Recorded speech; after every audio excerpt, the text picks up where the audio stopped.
Yo guys, balik lagi. Sekarang gue akan kembali dengan topik yang nyantai. Karena gue juga lagi pingin ngobrol-ngobrol aja sih. Ya, gue juga sebenarnya lagi nggak ada ide buat ngapain sih sebenarnya. Tapi gue sebenarnya nggak terlalu gabut-gabut amat. Tapi entah kenapa gue selalu kayak yang namanya kehilangan ide gitu loh. Gue itu selalu ngeblank blank blank gitu tuh. Kalau tiap kali mikirin topik itu pasti selalu ngeblank. Wah.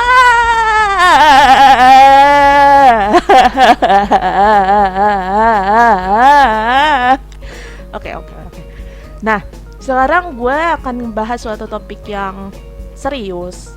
Yang nanti gue juga bakal ngebuka sesi ngebaca hasil jawaban-jawaban dari Google Form yang pernah gue sebar-sebar ke medsos gitu. Dan so I will not make any chit chat and let's go to the topic.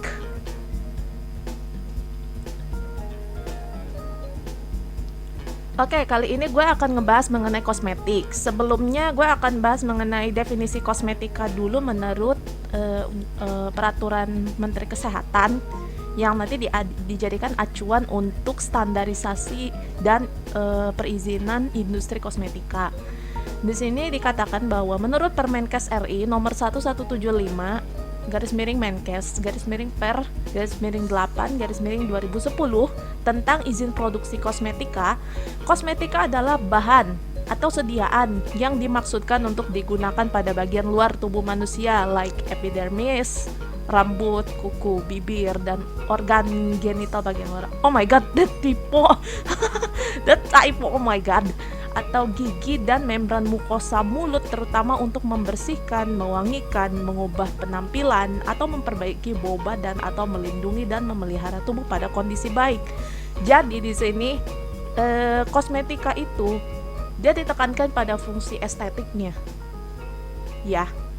Jadi ibaratnya kalau lo memakai kosmetik, dia itu bisa berupa bahan apapun yang dia fungsinya bukan cuma untuk bikin badan kita tuh kelihatan lebih bagus daripada sebelumnya, tapi juga bisa untuk memelihara kondisi fisik kita gitu tuh loh.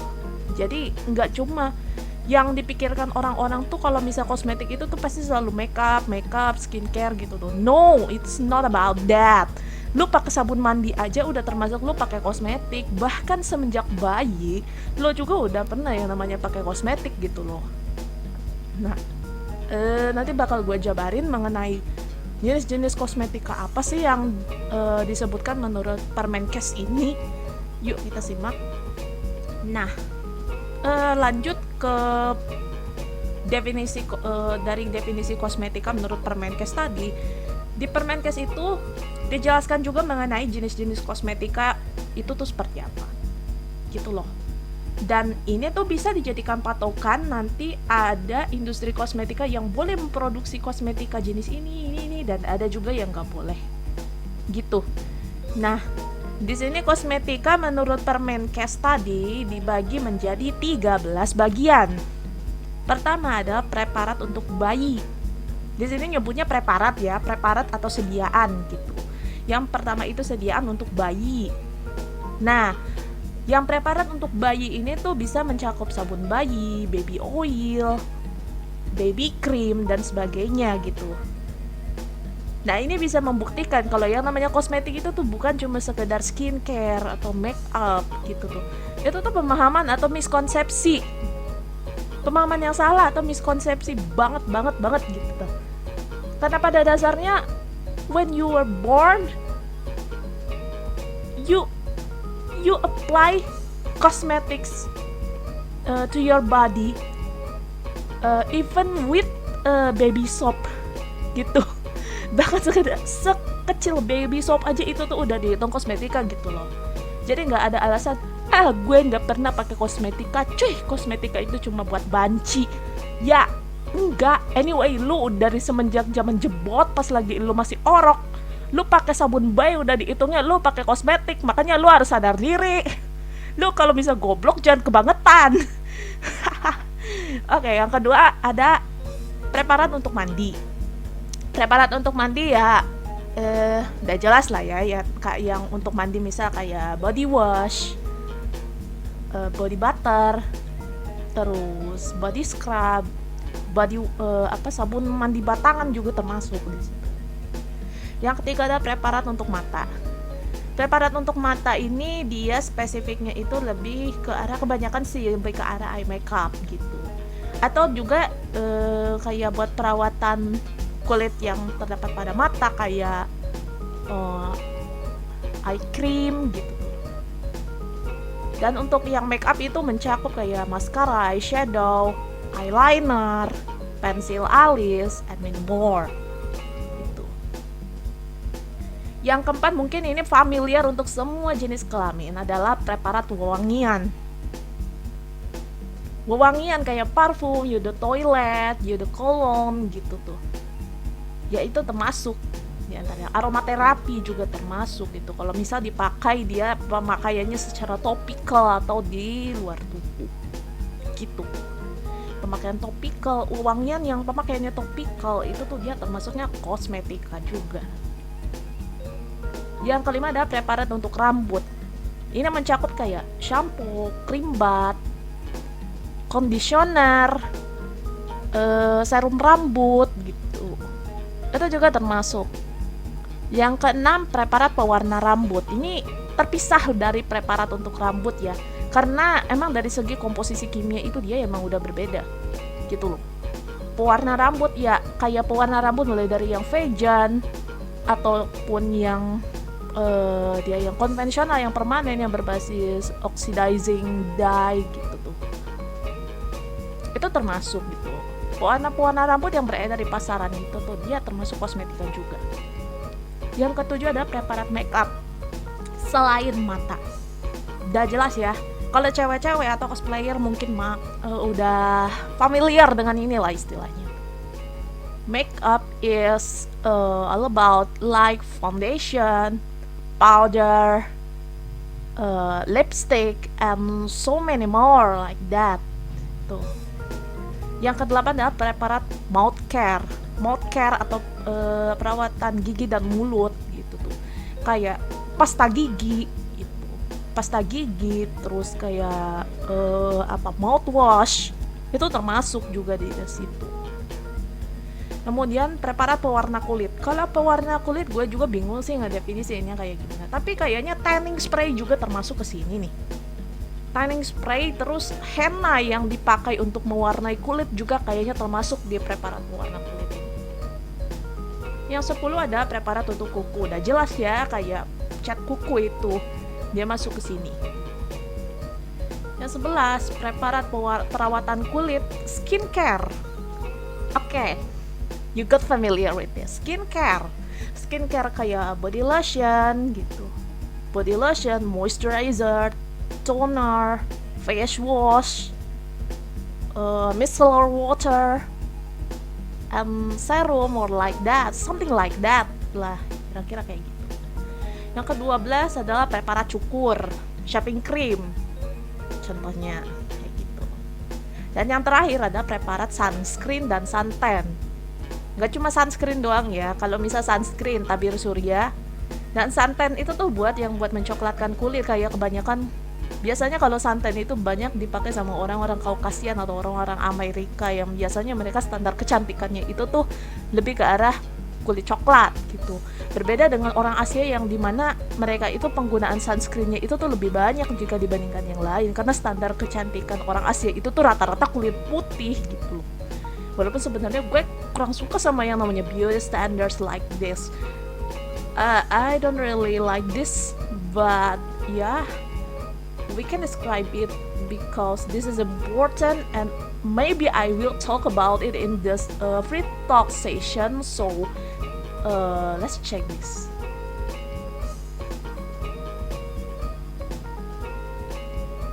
Oke, tadi gue udah cabarin mengenai kosmetik dan jenis-jenisnya berdasarkan peraturan Menteri Kesehatan itu tuh kayak gimana sih.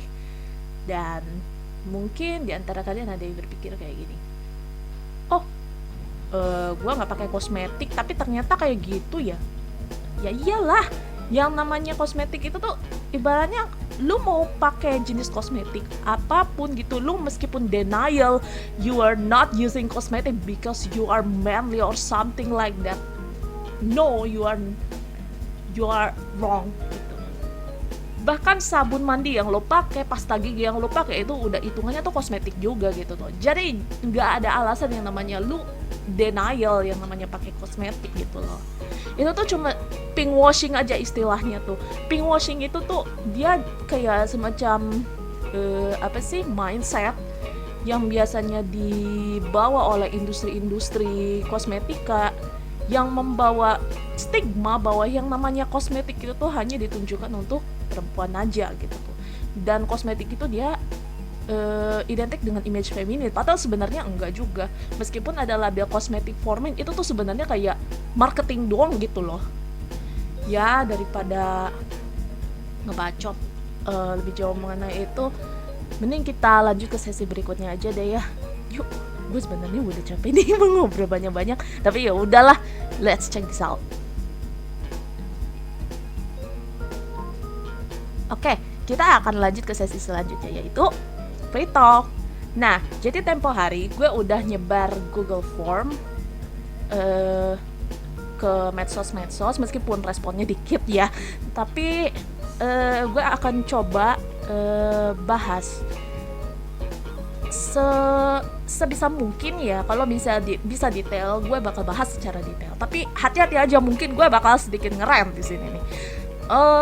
Ya gitu deh. Emang responnya sih masih dikit karena gue juga tuh boleh dibilang engagementnya kurang banget ya. Tapi ya mau gimana lagi sih, udah terima nasib aja deh gue mah. Ya udah.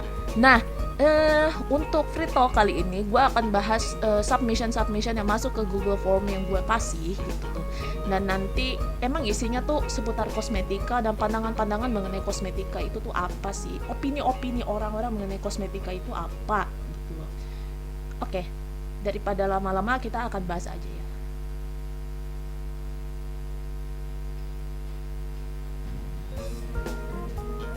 Sorry, tadi ada kesalahan teknis. Oke, daripada kita lama-lama, maaf ya karena tadi ada kesalahan teknis, jadinya mungkin gue agak sedikit grogi. Oke, kita bakal lanjut sekarang ke submission yang pertama. Di sini dari Dark. Pengen coba share lipstick, tapi nggak ada yang kecil-kecil ukurannya, yang gede lama habisnya. I feel you. Gue ini termasuk salah satu orang yang seneng banget koleksi lipstick gitu. Bahkan dari zaman gue kuliah dulu itu lipstick gue tuh ada sekitar belasan gitu tuh. Meskipun gak sebanyak yang beauty vlogger lain punya gitu tuh, atau kebanyakan beauty enthusiast punya gitu tuh. Gue ikut beberapa komunitas beauty dan gue lihat kebanyakan mereka punya banyak koleksi lipstick, dan banyak di antara mereka tuh yang ada 1-5 biji tuh warnanya nyaris mirip-mirip gitu loh. Tapi gue bukan tipe orang yang kayak gitu. Gue ini jujur aja nih ya, kalau misal gue kosmetik itu tuh, kalau lipstick gue pasti selalu beli yang warnanya itu beda-beda, diusahakan gitu tuh. Atau kalau misal warnanya sama, gue cari yang teksturnya berbeda. Kayak misal lip tint nih ya, gue cari lip tint yang pertama misalkan yang merah itu ada yang glossy, ada yang dia finishnya itu dia lebih bold dan matte gitu tuh. Jadinya emang ada yang berbeda-beda. Oke, balik lagi ke topik selanjutnya yang tadi kan yang mengenai lipstick itu tuh bingung ngabisinnya kayak gimana ya. Gitu. Gue juga ngalamin yang namanya masalah kayak gitu, dimana satu lipstick gue yang warna merah yaitu makeover yang Shade Impulse, gue tuh udah masih sisa setengah dan itu tuh udah kadaluarsa sebuah rasa sakit banget men. Itu tuh gue belinya mahal-mahal gitu loh. Nah, mungkin salah satu solusinya adalah coba lu beli makeup tester gitu, yang jenisnya tester, atau mungkin kalau misal yang lain tuh lu bisa coba pilih lip palette gitu tuh, dimana lu bisa nyoba berbagai warna lipstick itu dalam porsi yang lebih kecil gitu, jadi lu bisa milih sesuka hati gitu. Atau kalau misal lu sering main-main ke Sephora, biasanya mereka suka bagi tester gratis gitu loh, dan tester ini udah jelas kan ukurannya kecil-kecil gitu, jadi lu bisa ngirit istilahnya mah, dalam artian kosmetik lu nggak mubazir juga nantinya. Bahkan untuk beberapa merek kayak NARS gitu tuh, atau Dear Me Beauty kalau misalnya versi lokal itu tuh udah ngeluarin versi travel pack dari lipstick mereka gitu loh. Jadi itu bisa jadi alternatif buat lo kalau misal lo pingin punya lipstick tapi lo nggak pingin ngebubazirin lipstick lo gitu tuh. Ya meski gue juga bingung sih, karena merek kayak NARS itu kan merek high end ya, jadinya kan gue bingung itu belinya kayak gimana ya, lagian duit gue terbatas juga.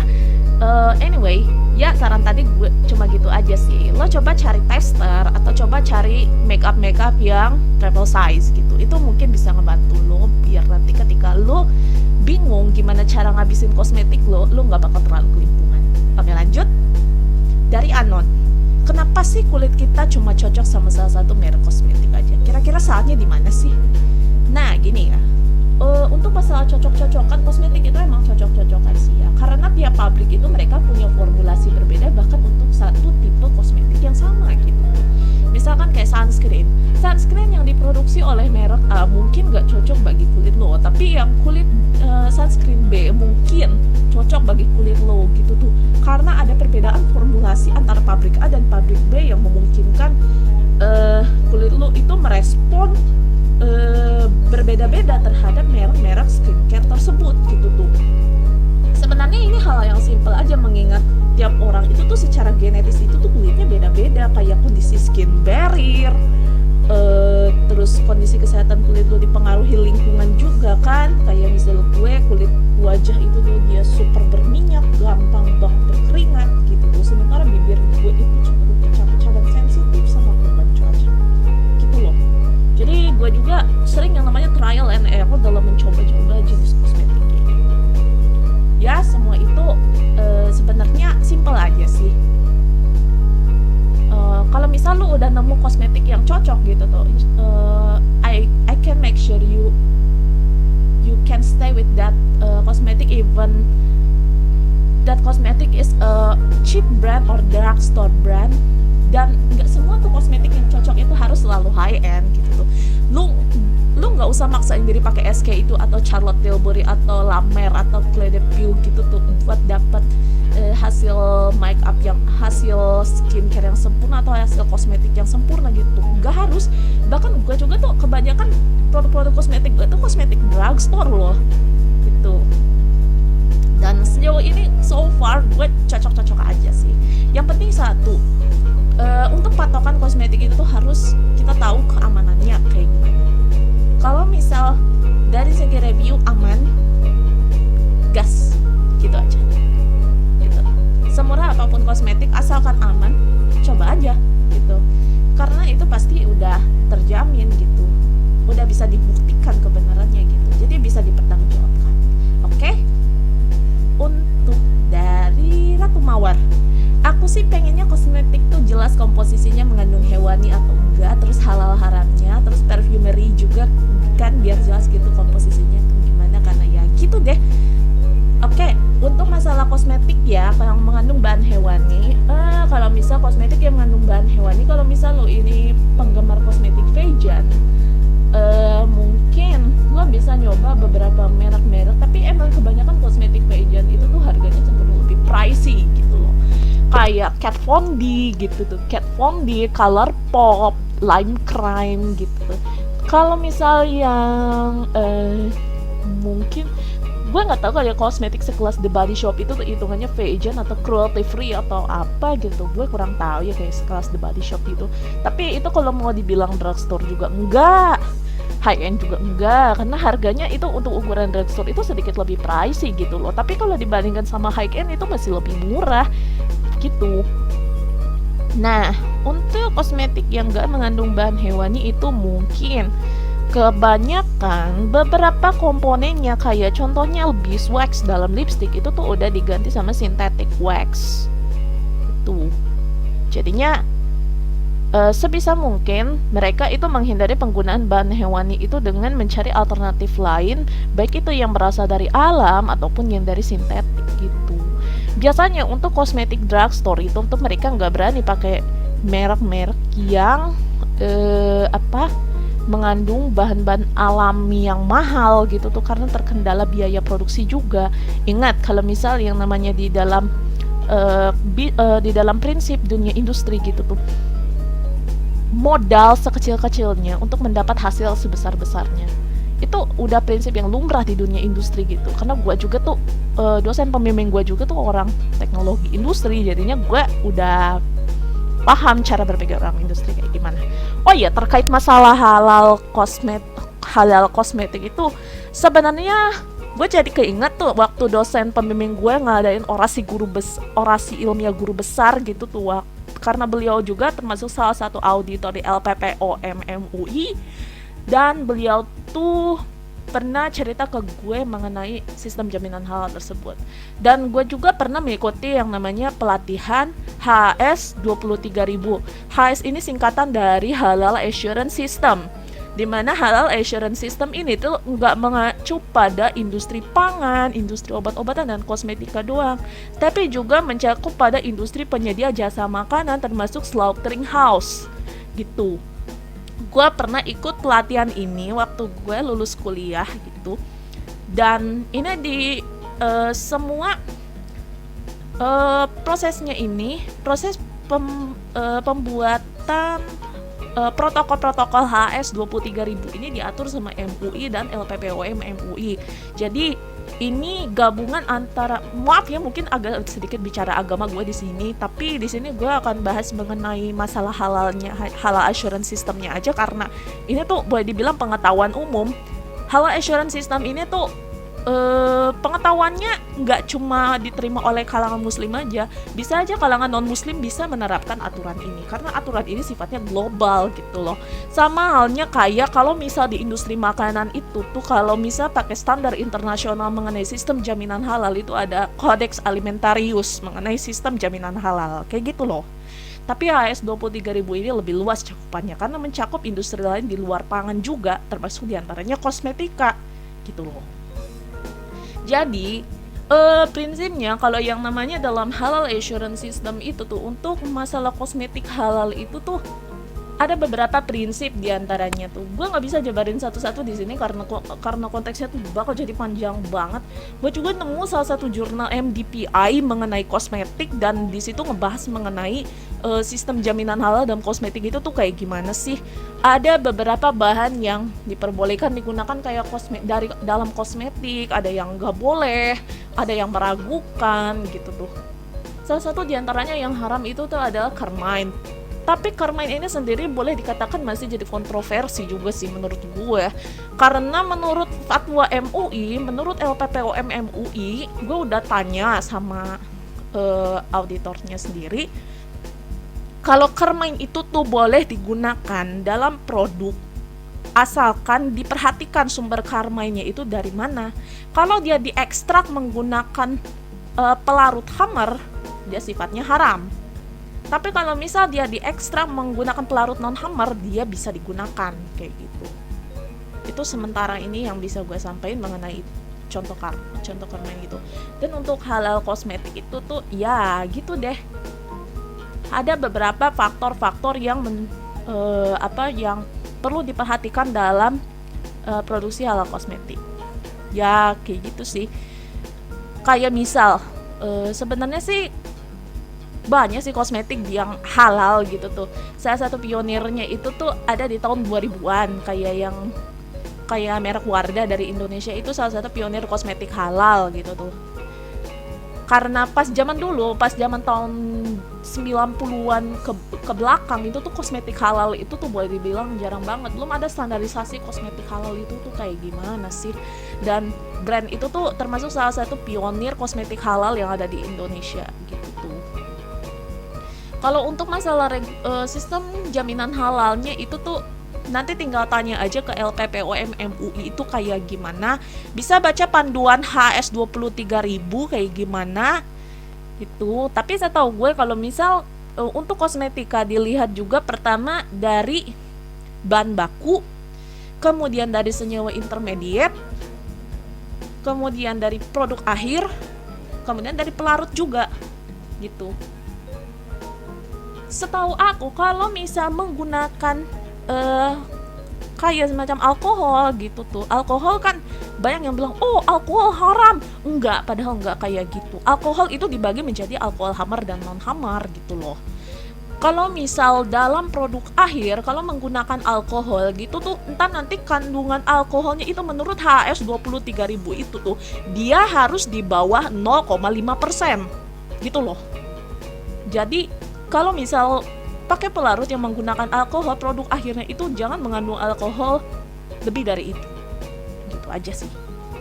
Ini juga nggak berlaku buat kosmetik doang, tapi ke makanan dan minuman juga termasuk. Makanya untuk kayak makanan, gue juga sempat nemu tteokbokki gitu yang ada label halalnya, tapi dia di komposisinya dia masih mengandung alkohol dalam kadar yang di bawah ketentuan menurut HS 23.000 dan itu masih tergolong aman gitu. Oke, next. Dari Miranti. Waduh, curhatnya panjang nih ya.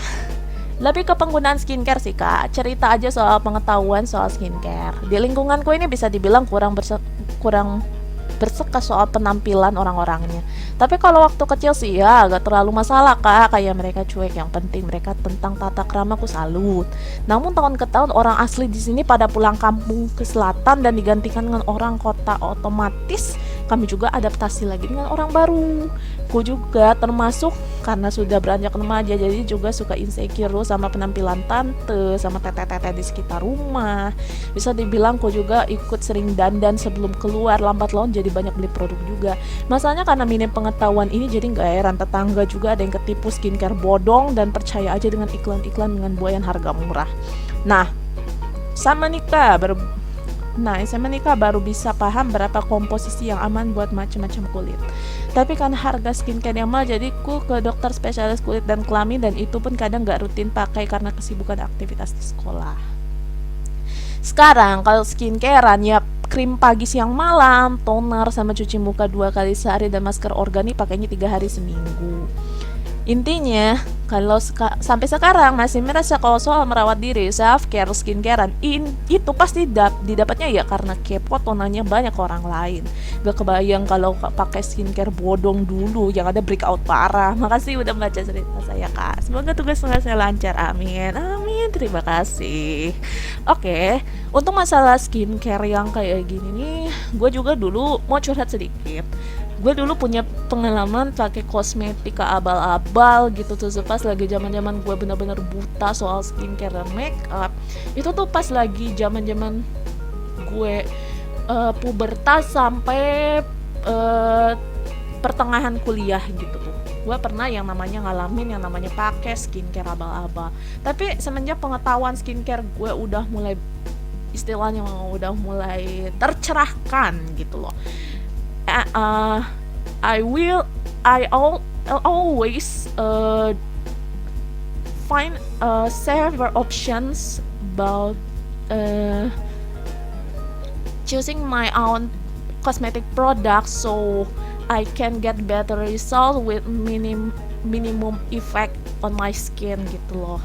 Jadi ya bener, kalau misalnya masalah kulit itu tuh nggak boleh yang namanya asal-asalan, karena kulit itu tuh salah satu hal yang paling sensitif. Karena boleh dibilang kulit itu tuh, terutama yang kulitnya sensitif itu tuh benar-benar skin barrier-nya perlu dijaga. Jadi ketika kalian ingin milih skincare atau make up, pastikan yang namanya ya kalian harus tahu yang namanya kondisi kulit kalian tuh kayak gimana sih, skin barrier kalian tuh kayak gimana sih. Ibaratnya lu kenalin diri sama kulit lu dulu. Kadang gue juga sering kesel sih sama beberapa orang yang kadang asal jeplak aja mengenai ya udahlah ajar aja pakai ini mumpung lagi tren gitu tuh. Ya elah, gue kalau misalnya yang kayak gitu juga gak bisa yang namanya ikut-ikutan pakai karena tren gitu loh. Gue harus ngelihat kondisi kulit gue tuh kayak gimana gitu, biar nanti gak ngefek ke kulit gue. Karena gue juga mikir kalau kulit gue itu tuh adalah aset yang berharga gitu loh. Oke, kalau misal yang namanya lo masih bingung yang namanya milih-milih kosmetik tuh kayak gimana, sebenarnya lo gak harus ngikutin. Kalau misalnya yang lagi populer sekarang itu 10 step Korean skincare kayak gitu tuh, lu nggak harus ngikutin yang kayak gitu. Terutama kalau kulit lu masih remaja, menurut gue tuh lu nggak perlu yang namanya pakai serum gitu tuh, karena serum itu setahu gue dia itu cocok untuk yang kulit dewasa atau yang kulit usia 20 tahun ke atas gitu loh. Bahkan untuk skincare yang mengandung retinoic acid yang dia tergolong bahan anti aging gitu tuh, dia itu konsumsinya bukan untuk kulit remaja, karena kulit remaja itu dia dari segi struktur itu masih kenyal banget, masih elastis, beda dengan kulit dewasa yang dia rawan dengan tanda-tanda penuaan dini. Makanya kalau misal usia lu udah 25 tahun ke atas, lu kalau misal mau pakai retinol itu gas aja gitu tuh. Nah, jadi ibaratnya lu harus kenalin diri sama kulit lu itu tuh kayak gimana gitu tuh. Jangan asal pakai skincare karena tertipu harga murah, tertipu klaim-klaim yang menyesatkan gitu tuh. Lu jangan sampai kayak gitu. Karena banyak banget kasus-kasus di kampung gue itu. Gue tinggal di daerah rural area di mana mereka itu edukasinya boleh dibilang itu enggak semaju orang-orang di daerah urban area kayak daerah Jakarta, Jabodetabek itu tuh enggak sih. Jadinya makanya sering banyak yang ketipu yang namanya kosmetik abal-abal gitu tuh dengan iming-iming, terutama nih ya yang pengen putih cepet gitu tuh, non effort, yang 1 minggu udah kelihatan hasilnya. No, skincare itu tuh enggak sesederhana itu cara berpikirnya. Cara bekerjanya enggak seperti itu gitu. Makanya gue selalu kesel kalau yang namanya gue pingin pakai inilah, lu juga harus pakai ini biar nanti kelihatan putih. Soalnya muka lu hitam, mending lu pakai produk ini bisa kinclong dalam waktu sekian hari, ini cepet loh. Enggak, gue nggak suka kayak gitu. Gue nggak mau ngerusak kulit gue, karena kulit gue itu tuh ya gue sayang sama kulit gue gitu loh. Gue nggak pingin ngebahayain yang namanya kulit gue itu tuh, nggak pingin loh. Itu tuh entar nanti impactnya nanti di masa depan lo, nanti kalau misal kena kanker gitu tuh, itu udah bakal banyak keluar duit lah. Mending lu cari aman sekarang, lu kenalin kulit lu kayak gimana, lihat kebutuhan kulit lu kayak gimana, baru lu bisa nentuin skincare yang tepat untuk lu. Emang konsultasi ke dokter SPKK itu penting juga sih ya, mau gimana lagi sih ya, edukasi masyarakat itu sulit, mending edukasi diri kita sendiri dulu gitu loh, karena edukasi diri sendiri itu lebih gampang kan ya. Oke, lanjut dari Anon. Pertama, Baksan punya saran nggak soal jenis shampoo buat rambut berminyak? Yang kedua, kan aku pernah aja ya coba semprot parfum atau tetesin aromaterapi ke dekat urat nadi di pergelangan tangan sama sekitar leher, tapi kok baunya nggak tahan lama kayak kalau disemprot di baju ya. Itu kira-kira kenapa ya? Makasih udah mau bacain, sukses terus ya, terima kasih. Oke, untuk shampoo untuk rambut berminyak, jadi pas lagi zaman-zaman gue masih sering ngutak-ngatik rambut, pakai cat rambut, bleaching, perawatan rambut dan sebagainya, gue nemu yang namanya shampoo jenisnya clarifying shampoo. Itu shampoo yang dikhususkan kalau misal kondisi rambut lo itu emang udah bener-bener kotor banget gitu tuh, kayak rambut lo itu super berminyak gitu, super lepek, berdebu, berketombe, pokoknya masalah yang ada di rambut lo itu yang berkaitan dengan kotoran yang ada di rambut itu tuh ya kayak dibabat habis sama clarifying shampoo itu. Tapi nih ya, penggunaan clarifying shampoo gitu tuh ada efek sampingnya juga. Misal kulit kepala lo jadi lebih terkikis karena lapisan-lapisannya itu diangkat semua yang dianggap kotoran gitu tuh. Emang bisa membersihkan dengan sempurna, cuma ya itu jadinya kalau misal lo mengalami proses kimia rambut, kayak misal rambut lu mau diwarnai setelah lu pakai clarifying shampoo, it's a big hell beneran. Gue shampooan pakai shampoo biasa aja, ketika gue ngecat rambut itu tuh sakitnya luar biasa, sakit banget kayak ditusuk-tusuk jarum kulit kepala gue gitu. It's freaking hell pokoknya ya. Jadi kalau misal lo pingin mau melakukan proses kimia rambut kayak rebonding, smoothing, curling, permanen permanen waves gitu tuh, atau mau coloring rambut atau bleaching gitu, disaranin lo jangan pakai shampoo yang jenisnya clarifying. Jangan itu, karena itu bisa ngekikis kulit rambut lo gitu tuh. Karena bahan aktif dalam clarifying shampoo itu tuh kuat banget buat ngebersihin rambut lo gitu tuh. Emang ini cocok banget buat yang rambut yang kulit kepalanya itu berminyak sampai dia berketombe gitu tuh. Itu emang cocok banget gitu. Tapi kalau lo pengen main aman, lo nggak harus pakai clarifying shampoo. Pilih jenis shampoo yang anti dandruff aja sebenarnya udah cukup. Shampoo anti ketombe itu dia kandungan bahan pembersihnya itu lebih banyak jika dibandingkan dengan shampoo lain. Jadinya itu opsi bagus yang lebih mild daripada lu beli clarifying shampoo yang harganya udah mahal, terus dia bikin rambut lo jadi ya kayak jadi minyak-minyaknya hilang semua, jadi berpotensi bikin rambut lo jadi tambah kering gitu loh. Gitu. Jadi opsi amannya ya lu coba keramas pakai ini aja, pakai anti dandruff shampoo gitu. Itu solusi amannya. Yang kedua, mengenai parfum, sebenarnya gue udah pernah bahas di sini. Di video-video yang sebelumnya gue ada ngebahas ini nih, mengenai parfum. Ini zaman-zaman jemput gue pernah ngebahas mengenai parfum di sini. Jadi untuk parfum itu tuh sendiri dia ada beberapa kategori aroma yang mungkin ketika dia disemprotkan ke urat nadi, karena kulit kita itu kan dia masih menghasilkan panas di dalam tubuh juga.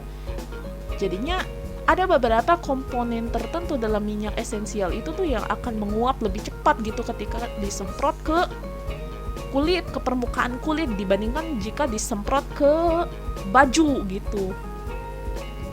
Jadinya ketika kalau misal kita nyemprot parfum bersentuhan dengan kulit, beberapa komponen volatil yang nanti dia akan bersentuhan dengan kulit dia akan langsung cepat menguap gitu. Volatilitasnya akan lebih tinggi gitu ketika dia bersentuhan dengan kulit kita. Jadi itu bisa jadi salah satu alasan logis kenapa ketika menyemprot parfum ada beberapa parfum yang dia itu bakal lebih cepat hilang baunya jika dibandingkan dengan kita nyemprot parfum itu di baju gitu tuh. Alasan sederhananya tuh kayak gitu aja. Kalau bisa dijelaskan secara kimia kayak gitu, itu hal yang dasar sebenarnya gitu loh. Jadi jawabannya karena volatilitas ya. Itu volatilitas minyak esensial terutama yang aromanya fresh atau fruity gitu tuh dia cenderung lebih cepat menguap gitu, makanya dia aromanya nggak tahan lama gitu loh. Gitu. Oke, lanjut. Dari you, kalau kosmetik yang biasa digunain sebagai cowok sih biasanya lebih fokus ke parfum. Sebagai seseorang yang gampang pusing sama bau, nyari parfum yang cocok sama selera ditambah nggak bikin pusing itu cukup susah. Beli parfum mahal, pakai bentar pusing. Parfum masjid apalagi. Parfum dari tempat parfum beberapa ada yang cocok tapi ada juga yang tetap bikin pusing. Ya, pada akhirnya setelah nyobain beberapa parfum nemu juga berapa list parfum yang cocok buat badan. Wait a minute. Gue punya sedikit pertanyaan buat lu. Bentar, lu itu yakin gak pakai pasta gigi, gak pakai sabun mandi? Terus selama ini lu sabunan pakai apaan? Lu sabunan pakai batu? Aduh, gue nggak ngerti cara pikiran yang kayak gini, sumpah. Gue nggak ngerti. Emang dikira kosmetik kalau misal lu cowok itu tuh cuma berlaku buat parfum doang. Lu nggak pakai sabun mandi emangnya kalau misal lagi mandi? Ada. Lu nggak pakai sabun mandi emangnya kalau lagi mandi? Ya ampun, are you stupid or what? Are you idiot or what? Lo itu sebenarnya segoblok apaan sih? Oke, daripada kayak gitu, gue sebenarnya kurang suka ya kalau misal ada orang yang nyebut kalau misal cowok itu kosmetiknya identiknya tuh sama kosmetik yang formen, yang embel-embel formen, atau kalau misal dia nggak pakai kosmetik yang ada embel-embel formen, pasti dia pakai kosmetiknya palingnya cuma sekedar pakai deodoran atau parfum. Anyway, nggak udah gue sebutin kayak tadi. Kalau misal kosmetik itu mulai dari zaman jebot, dari zaman lo pakai sabun bayi, lo pakai bedak bayi itu hitungannya udah lo pakai kosmetik gitu loh. Itu kalau misal lu nggak pakai kosmetik, kosmetik lu cuma terpaku sama parfum doang gitu tuh, lu ngabain sabun mandi, lu ngabain pasta gigi, lu ngabain shampoo, itu ibaratnya lu blasphemy ke kosmetik men gitu loh. Oke, untuk masalah parfum sendiri, gue juga untuk parfum sih ada beberapa preferensi parfum sih ya. Kalau misal gue sih belum pernah yang namanya nyoba parfum mahal. Beli parfum mahal sih belum, tapi kalau nyoba tester sih udah pernah. Dan itu tuh kebanyakan untuk parfum-parfum yang mewah-mewah, yang kayak merek-merek high end kayak gitu tuh, dia cenderungnya wanginya itu kuat, kuat banget malah. Kalau misal dihitung-hitung bisa 3-4 harian itu baru hilang gitu tuh wanginya gitu. Jadi ya boleh dibilang awet, cuma harganya itu emang bikin nangis sih ya. Tapi kalau misal buat parfum, kalau misal mau nyari parfum murah, emang sekarang udah banyak parfum murah, mulai dari parfum yang KW-KW-an kayak gitu yang bisa lo temuin di toko-toko minyak wangi kayak gitu tuh. Atau parfum-parfum murah yang ada di minimarket juga bisa lo pakai sih itu tuh. Gue sendiri parfum gue itu tuh EDP murah ya. EDP murah gue pakai mereknya Evangeline Zodiac series yang Leo yang aromanya berry gitu tuh. Dan gue sampai sekarang masih cinta mati sama tuh parfum dan gue puas gitu tuh. Jadi parfum itu tuh bisa nemu yang cocok-cocokan sih, tergantung karakteristik lo tuh kayak gimana, karena parfum itu tuh tergantung personality lo tuh kayak gimana gitu tuh. Lo lebih nyaman pakai parfum yang mana ya itu terserah lo sih. Ya udah sih ya, orang kalau misal suka sama parfum yang aromanya tuh kayak elegan gitu tuh, tapi kalau lu orangnya tipe orang yang sporty, yang gak suka sama sesuatu yang berbau cozy kayak gitu tuh, yang berbau high end kayak gitu, klasik kayak gitu ya, karena kesannya terlalu elitis gitu tuh, lu nggak bisa maksain diri harus pakai itu juga. Karena yang namanya kosmetik yang terkait sama penampilan diri atau appearance atau personal appearance itu tuh benar-benar sifatnya tuh personal gitu loh, mewakili kepribadian lo. Jadi tuh mau lo pakai kosmetik apapun, mau pakai produk apapun, selama itu nggak cocok dengan jiwa dan kepribadian lo gitu tuh, itu bakal useless gitu loh. Lebih baik lo percaya diri dengan pilihan yang lo ambil gitu tuh, dan itu tuh bisa bikin lo bahagia daripada lo harus ngikutin kehendak society yang toxic gitu.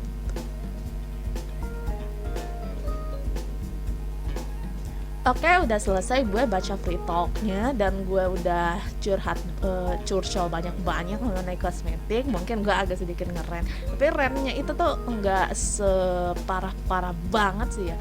Gue nggak sampai keluar bad word yang toxic banget gitu tuh. Enggak. Karena ini gue sebisa mungkin bakal jadi teman-temanin ngobrol lo yang nyantai gitu tuh. Tapi gue bisa diajak diskusi serius juga. Kalau misal gue bisa serius, gue bisa santai gitu tuh. Jadi kalau misal lo mau bicarain topik-topik khusus mengenai hal-hal berbau sains ke gue dengan cara yang lebih ringan, bisa konsultasi ke gue juga. Gue akan jawab dengan sepenuh hati. Anyway, udah di penghujung video. Gue ucapin terima kasih untuk kalian yang ngirim submisi ke gue. Terima kasih banget nih ya. Oke, karena waktunya udah terbatas, gue juga udah keburu capek dan keburu lapar juga tuh. Oke, gue akhiri video ini. Sampai jumpa di video selanjutnya.